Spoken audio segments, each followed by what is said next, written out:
শ্রেণীর আল্লাহর ওলি কারা? যারা ইনসাফ করেন। অন্য হাদিসে, সহিহ মুসলিমের হাদিসে আব্দুল্লাহ ইবনে ওমর রাদিয়াল্লাহু তাআলা আনহু বলছেন, রাসূলুল্লাহ সাল্লাল্লাহু আলাইহি ওয়াসাল্লাম বলেছেন, ইন্নাল মুকাসসিতিনা আলা মানাবিরা মিনান নূর আলা ইয়ামিনির রহমান আল্লাযীনা ইয়াদিলুনা ফি আহলিহিম ওয়া মা উলু। যে সমস্ত মানুষ তাদের পরিবারে, নবীজি আবার পরিবার বলে দিলেন, এবং সকল দায়িত্বে, যে সকল মানুষ নিজেদের পরিবারে এবং সকল দায়িত্বে ইনসাফ করে, আল্লাহ তাআলা তাদেরকে কিয়ামতের দিন আরশের ডাইনে নূরের মিম্বরের উপরে রেখে দেবেন। আল্লাহ তাআলা তৌফিক দান করুন, আমিন।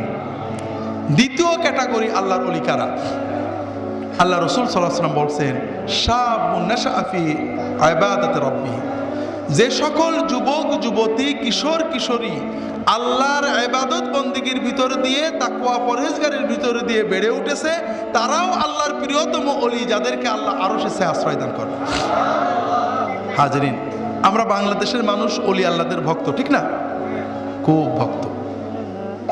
কিন্তু প্রবলেম হলো ওলি চিনতে সমস্যা। ওই বললাম না, আমাদের সমাজে, অনেক সমাজেই দেখবেন যুবক কলেজে পড়ে, স্কুলে পড়ে, হয়তো ইউনিভার্সিটিতে পড়ে, মাশাআল্লাহ সুন্নত মতো দাঁড়িয়ে রেখেছে, ফরজ ইবাদতগুলো করে, নামাজ কালাম পড়ে, কারো বান্দার হক নষ্ট করে না, মিথ্যা বলে না, বাবা আমার খেদমত ভালো করে করে। আছে না দুই চারজন এখন এরকম যুবকরা? কিন্তু ভালো, ওরা ভালো থাকতে চায়, আমরা নষ্ট করি। এইরকম যুবক যুবতীদেরকে আপনারা কি আল্লাহর ওলি বলে মুসাফা করেন নাকি? কিন্তু আপনাদের গ্রামে যদি ওই বললাম না, চুলে আছে জট, গায়ে আছে চট, পরনে আছে নট, এরকম কেউ আছে, তাহলে কি বলবেন? হ্যাঁ, আল্লাহর বিরাট বুজুর্গ, ঠিক না? এর ভিতরে কিছু পাওয়ার আছে, ঠিক না? হাজরিন, আল্লাহ ছাড়া কোনো মাখলুকের কোনো অলৌকিক পাওয়ার আছে? নবী, ওলি, পীর, পয়গম্বর, ফেরেশতা, জিন, ইনসান, কারোর কোনো অলৌকিক পাওয়ার আছে? কেউ নিজের ইচ্ছায় কারোর মঙ্গল অমঙ্গল করতে পারে, এইরকম চিন্তা করাই হলো শিরক। ওলি মানে পাওয়ার না, ওলি মানে ভয়। আল্লাহ তো ওলির পরিচয় দিয়েছেন, আলা ইন্না আউলিয়া আল্লাহি লা খাউফুন আলাইহিম ওয়া লা হুম ইয়াহজানুন আল্লাযীনা আমানু ওয়া কানু ইয়াত্তাকুন। আল্লাহর ওলিদের কোনো ভয় নেই, চিন্তা নেই। তারা কারা? যাদের ঈমান আছে এবং তাকওয়া আছে।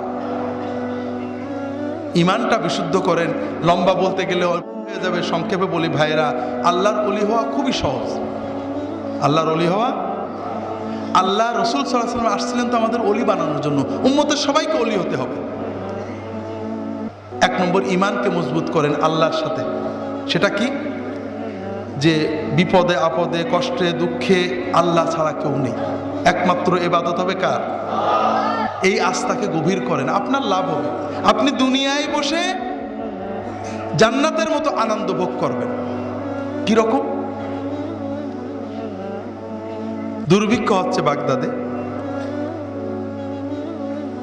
মানুষ মরে যাচ্ছে না খেয়ে, রাস্তাঘাটে লাশ পড়ে আছে। বড় লোকরাও চিন্তিত, টাকা পয়সা কখন শেষ হয়ে যাবে, অথবা টাকা আছে হয়তো বাজারে খাবার পাবো না, সবাই ভয়ে ভয়ে আছে। আব্দুল কাদের জিলানী রহমতুল্লাহ আলাইহি তার মাদ্রাসায় বসে আছেন, শোনেন যে পিছন দিয়ে গান গেতে গেতে যাচ্ছে, গলা শুনে মনে হচ্ছে কোনো যুবক। তিনি চিন্তা করলেন, এই প্রচণ্ড দুর্ভিক্ষ, যেখানে বড় লোকরা পর্যন্ত মুখে কোনো হাসি নেই, মুখ কালো, এত গান গাইকে। তিনি লোকটাকে ডাকালেন, একটা যুবক, বাবা, বাগদাদের বড় লোকরা পর্যন্ত, আমির ওমরা পর্যন্ত সব দুশ্চিন্তাগ্রস্ত, কারোর মুখে হাসি নেই, তোমার মুখে এত গান, কি ব্যাপার? হুজুর, আমি খুব গরিব মানুষ, কিন্তু আমার কোনো টেনশন নেই। আমি বাগদাদের অমোক আমিরের চাকর, আমার মালিকের গোডাউনের খবর আমি জানি, ওনার গোপন ভান্ডারে যা খাবার আছে, বাগদাদে 10 বছর দুর্ভিক্ষ থাকলেও আমাদের অভাব হবে না। আর ওনার যে টাকা আছে, উনি যদি খাবার ফুরিয়ে যায়, কায়রো থেকে, দামেস্ক থেকে খাবার নিয়ে আসতে পারবে। কাজেই হুজুর আমার কোনো টেনশন নেই, আমি মালিকের কাজ করি আর গান গাই, বাড়ি যেয়ে খাই। কথা বোঝেননি? এই মানুষ মালিকের উপরে, মানুষ মালিকের ভান্ডারের উপরে এই মানুষ চাকরটার যে আস্থা, আমাদের মালিকের ভান্ডারের উপরে আমাদের যদি তার 100 ভাগের 1 ভাগ আস্থা থাকে, তাহলে কি আমাদের মনে